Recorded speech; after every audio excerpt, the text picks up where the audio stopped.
라이카, 하스엘블라드, 후지필름. 이 세 개의 브랜드는 카메라 업계에서도 독보적인 자신만의 영역을 구축하고 있는 브랜드들입니다.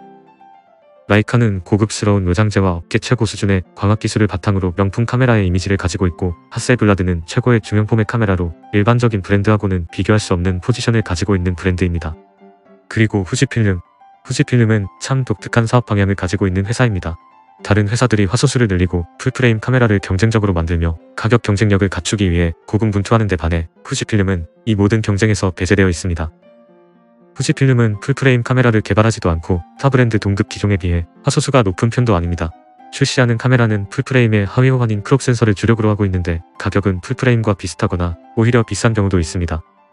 브랜드 인지도는 캐논에게 밀리고 첨단 기능은 소니에게 밀리면서도 절대 브랜드 파워가 죽지 않는 회사입니다. 대체 이 회사의 정체는 무엇일까요? 오늘의 이야기는 조용히 무너지지 않는 자신만의 영역을 구축한 회사, 후지필름입니다. 1910년대 유럽을 중심으로 세계의 영화산업이 태동하고 있었습니다. 제국주의가 끝나갈 무렵이었지만 여전히 세계에는 수많은 식민지가 있었고, 식민지에서 흘러들어오는 각종 자원과 사치품으로 유럽은 태평성대를 만끽하고 있었습니다. 자연스럽게 사람들은 여가 활동에 많은 시간을 할애하게 되었고, 그중 영화는 매우 신기하고 재밌는 볼거리였습니다. 이 나라들이 유럽을 쑥대밭으로 만들기 전까지는 말이죠. 1914년 발발한 1차 세계대전은 4년 뒤인 1919년 막을 내렸지만, 전쟁 중 영화 필름 산업의 중심은 유럽에서 미국으로 이동하며 짧은 기간 동안 엄청난 성장을 하게 됩니다. 이때 이런 모습을 지켜보던 일본에서는 영화 필름 산업의 성장세에 주목하며 영화 필름을 개발하기 위한 회사, 대일본 셀룰로이드가 설립하게 됩니다. 그리고 시간이 흘러 1934년 세계대공황으로 불황을 맞이했던 대일본 셀룰로이드에서는 몇 년간 적자를 면치 못했던 사진필름 사업부만 따로 분리하여 독립적인 회사인 후지사진필름이라는 회사를 설립되는데, 이것이 바로 후지필름의 시작이었습니다. 초기 후지필름은 영화필름과 사진필름 생산을 주력으로 삼았으나 코닥이나 아그파에 비해 떨어지는 품질 때문에 거의 일본 내에서만 소비가 되었습니다. 하지만 세계대공황의 여파가 사그라들고 당시 일본은 동아시아 유일의 제국국가였기 때문에 자연스럽게 아시아 전체로 후지필름이 독점 수준으로 사용되게 됩니다.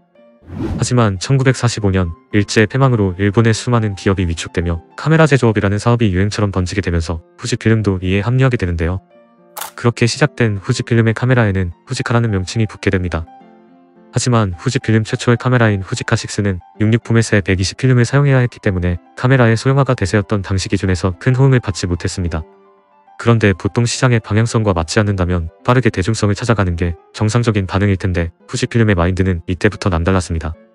라이카는 RF 카메라계의 혁신이라 불리는 라이카 M3를 출시하고, 니콘에서는 상업적으로 가장 성공한 SLR 카메라 F 시리즈를 개발하던 시기, 후지에서는 시대에 어울리지 않는 이양반 40 카메라를 개발한 것이었습니다.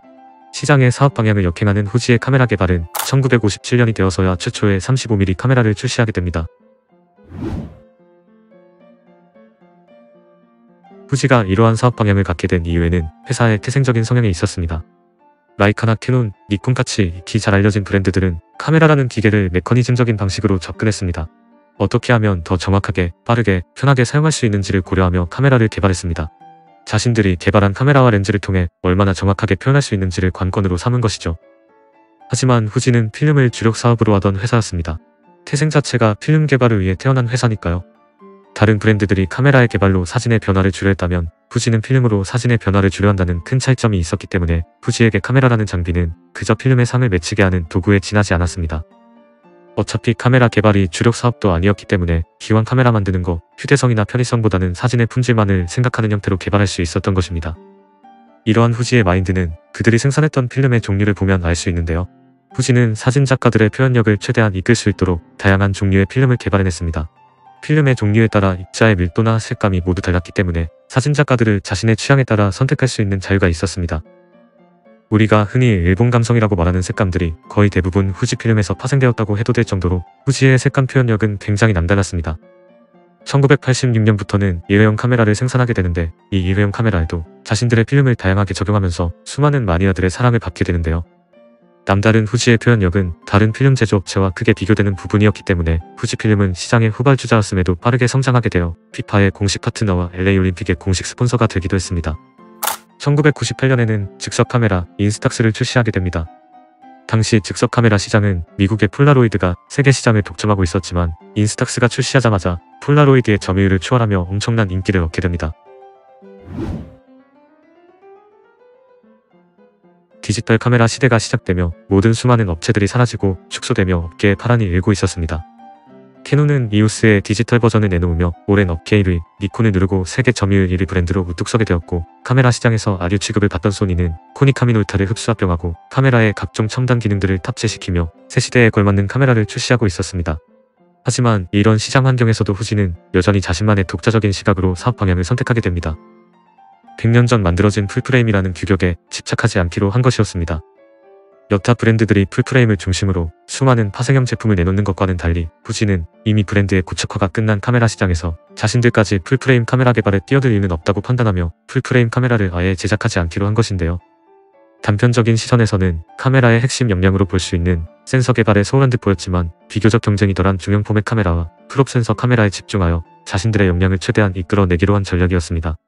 특히 크롭 센서 분야에서 후지필름의 사업성은 여타 브랜드와는 판이하게 달랐습니다.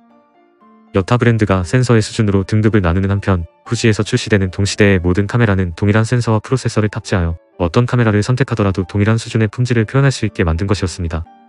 대신 편의성과 사용자의 취향에 맞춘 다양한 형태의 카메라를 개발하게 되는데요. RF 카메라 사용자들의 취향을 저격한 카메라, 아날로그 카메라의 직관적인 인터페이스를 그대로 적용한 카메라, 여기에 더불어 후지필름만의 독보적인 컬러 표현력, 필름 시뮬레이션 기능을 탑재하여 자신들이 개발하던 필름의 색감을 디지털로 구현하여 다른 브랜드와는 차별화되는 특징을 구현해 놓았습니다. 독보적인 영역에서 자신들만의 장점이 명확하다 보니 비록 시장 전체에서의 점유율은 낮지만 의외로 마니아층은 캐논 소니에 비해 두터운 편입니다. 과거 필름을 제조하던 업체들이 하나씩 힘을 잃어갔지만 2000년대 초반까지도 코닥과 후지필름만은 끝까지 치열한 경쟁을 지속하고 있었습니다. 하지만 두 회사의 현재 상황은 판이하게 다른데요.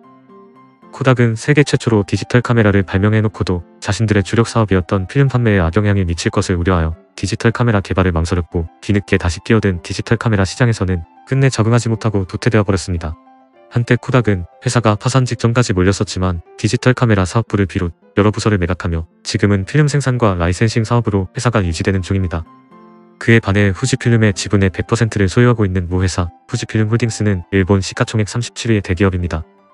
코닥처럼 필름과 카메라 사업에만 집중하지 않고 다양한 분야에서 사업을 진행하며 안정적인 자금을 융통할 수 있었던 것인데요. 실은 지금의 후지필름에서 카메라와 관련된 사업 매출은 전체의 13%에 불과합니다. 후지의 거의 대부분의 매출은 화장품, 반도체 관련 사업, 제약, 사무기기, 의학 장비에서 발생하고 있기 때문입니다. 후지필름의 디지털 카메라는 카메라 시장에서 매년 점유율이 조금씩 상승하고는 있지만 카메라 시장 자체가 축소되고 있기 때문에 매년 후지필름에서 카메라 사업이 차지하고 있는 매출 비중은 줄어들고 있는 추세입니다. 그럼에도 불구하고 아직까지도 디지털 카메라와 필름을 생산하는 이유는 자신들의 정체성이 사진에 있다고 믿기 때문입니다. 필름과 카메라, 조금 더 나아가서 사진이라는 매개체 자체가 지금의 자신들의 회사를 성장시킨 원동력이자 많은 사람들에게 후지필름이라는 이름을 알리게 된 근원이기 때문입니다. 라이카는 현미경을 제조하던 회사였고 니콘은 전쟁 물자를 생산하기 위해 만들어진 회사였습니다. 가장 똑똑한 카메라를 생산하는 소니는 라디오 수리점에서 시작했고 중형 카메라의 근본이라 말하는 하셀블라드도 원래는 무역회사였습니다. 이처럼 생각보다 사진을 위해 창립된 회사는 많지 않은데요. 사진을 위해 태어난 회사 후지필름, 그들의 뿌리를 지키고자 하는 것은 어찌 보면 매우 당연해 보입니다.